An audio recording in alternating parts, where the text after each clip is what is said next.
लड़का को खो दिया। फिर अभी दुखी नहीं हुआ क्योंकि देश के लिए तो प्राण आहुति दिया, कुर्बानी दिया, इसीलिए दुखी नहीं हूँ।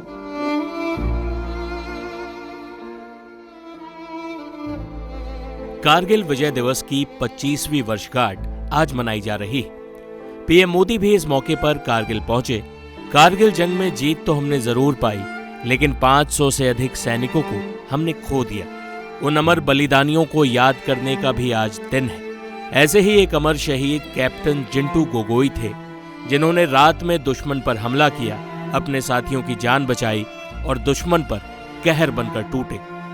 जब दुश्मन ने उन्हें घेर लिया तो शहीद जिंटू गोगोई ने आत्मसमर्पण नहीं किया, बल्कि दुश्मन की छाती में गोली ठोकी और अतुलनीय वीरता का प्रदर्शन करते हुए शहीद हुए।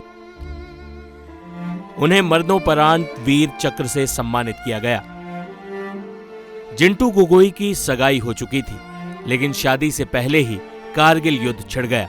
अपने इकलौते बेटे की शहादत के 25 साल बीतने पर उनके माँ बाप की बातें सुनकर आपका सर सम्मान और श्रद्धा से उनके लिए झुक जाएगा। पहले सुनिए शहीद की माँ को। लड़का तो एक ही था, लड़का को खो दिया।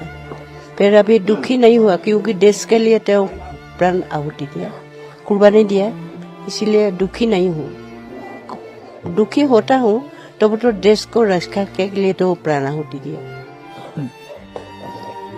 क्या कुछ चीजें एक माँ के ऊपर बीतती है जब उसका बेटा देश के लिए अपनी जान को न्यौछावर करता है, और जब आप इन घाटियों को देखती हैं, माउंटेन्स को देखती हैं, इन चोटियों को देखती हैं, तो क्या आपको अपने बेटे का रक्त इन घाटियों में दिखाई देता है?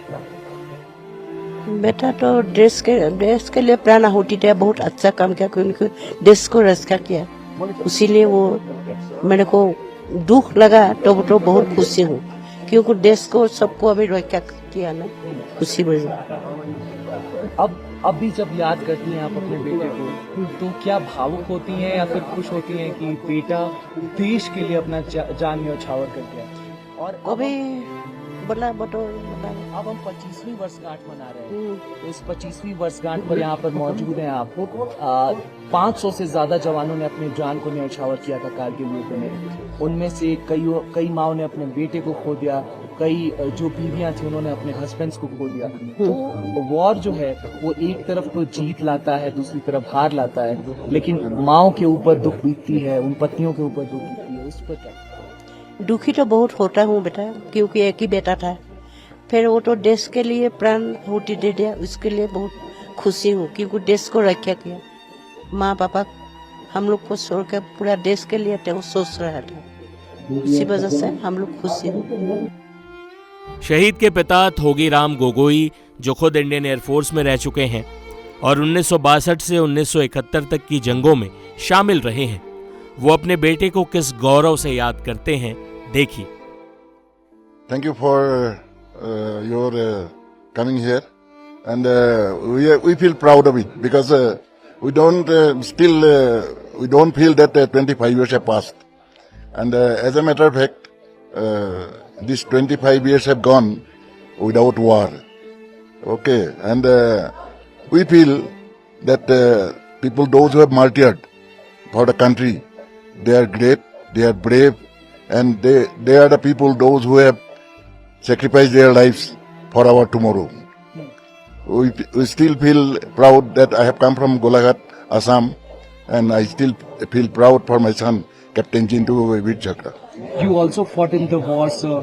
How challenging the war was? Yeah, war You is... were on the lower side and the enemy was on the top side. So how challenging the fight was, sir? War is always a challenging one, because I have seen 1962 Chinese aggression, 65 Pakistan war, 71 again Bangladesh liberation. These all wars I have seen. I was in Air Force. So these challenges have been taken by the young boys and girls now. And we are proud for those young boys, those who are still planning to come to the armed forces. Sir, what do you say about the Pakistani army? Because Pakistani army at that time was on an advantageous position, but still after that they lost the war. Well, but that's a political matter. I will not be able to elaborate. Thank you. Sir, what a single message you would like to give to young people? Yes, it's a message to the young boys and girls, those who opt to join in the defense forces. Please come forward. And I have seen, what I have seen is maximum they are lagging behind that quality. That IQ is very less, and that is one of the reasons they are not able to join in the armed forces. And they must have physical fitness also. And I convey my sincere thanks all the young boys, those who plans to join in the defense forces. Welcome to them. शहीद captain Jintu Gogoi जैसे वीरों को इस जीत की खुशी में हम भूल न जाएं। जैसा कि LOC कारगिल फिल्म के गाने में कहा गया है कि बस इतना याद रहे, एक साथी और भी था। टाइम्स नाउ नव भारत डिजिटल की रिपोर्ट।